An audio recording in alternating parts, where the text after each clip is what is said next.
आपकी एज 60 साल से ज्यादा हो चुकी है और आप हर साल आईटीआर फाइल करने के झंझट से परेशान हैं, या आपके घर में कोई सीनियर सिटीजन है जिसके लिए आप टैक्स कंप्लायंस करते हैं। सरकार ने इनकम टैक्स एक्ट 2025 में कुछ ऐसे बदलाव किए हैं जो सीनियर सिटीजन के लाइफ इजी बना सकती है। आज की इस वीडियो में हम बात करेंगे एक ऐसे प्रोविजन की जिसमें आपको खुद आईटीआर भरने की जरूरत नहीं है, बैंक आपका काम खुद करेगा। सबसे पहले आप ये मत सोचिए कि आप 60 के बाद टैक्स फ्री हो गए, ऐसा बिल्कुल नहीं है। आप सीनियर सिटीजन बनते हैं, बेसिक एग्जाम लिमिट 3 लाख है ऑल टैक्स रिजीम में, और आपको कुछ बेनिफिट मिलते हैं, लेकिन आईटीआर भरना आपका रिस्पॉन्सिबिलिटी है। आप सुपर सीनियर सिटीजन बनते हैं, बेसिक एग्जाम लिमिट 5 लाख है। यहाँ आकर नियम बदलता है। 75 प्लस के लिए गवर्नमेंट ने एक स्पेशल रिलीफ रखा है क्योंकि बुढ़ापे में टैक्स फॉर्म से तंग न आना पड़े। देखो दोस्त, 60 के बाद आईटीआर ना भरना ये मिथ है। 75 के बाद भी सारी कंडीशन फॉलो करनी पड़ती है। अगर कंडीशन मिस हुई तो 75 की उम्र में भी आईटीआर भरना पड़ेगा। तो चलिए देखते हैं कंडीशन क्या है। पहले इन्हें ऑल टैक्स में 194 पी कहा जाता था। नए एक्ट 2025 में अब ये 393(1) बन गया है। सिस्टम वही है, बस सेक्शन नंबर बदला है। अब अगर आपको आईटीआर नहीं भरना तो इसके लिए 3 कंडीशन होनी चाहिए। इसमें पहला कंडीशन है आपकी एज फाइनेंशियल में 75 साल हो चुकी हो। दूसरा है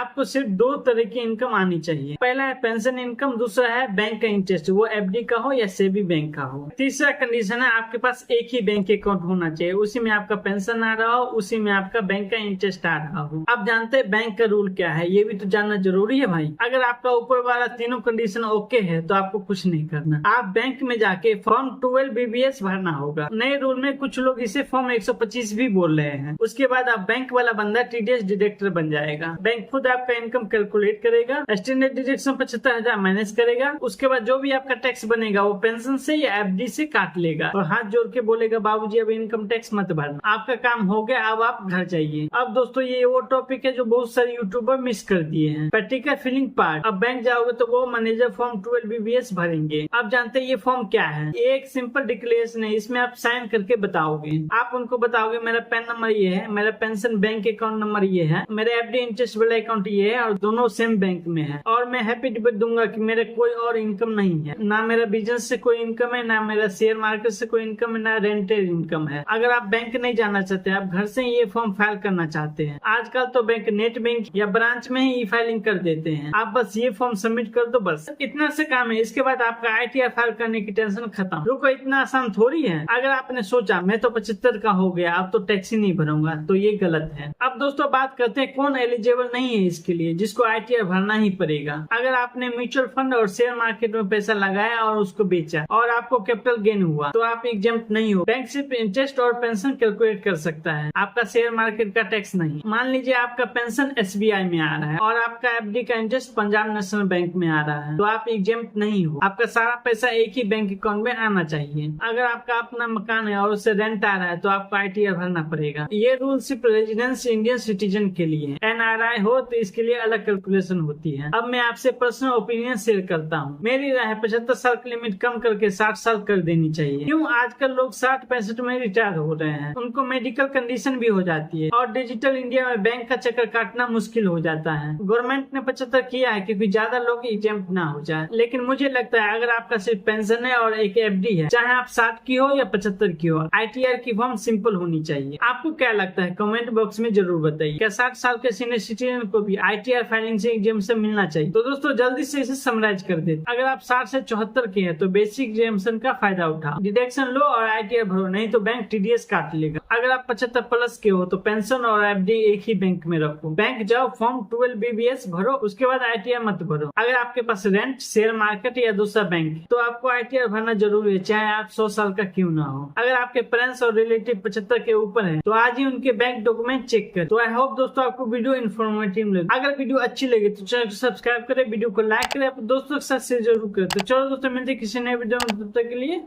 जय श्री राम।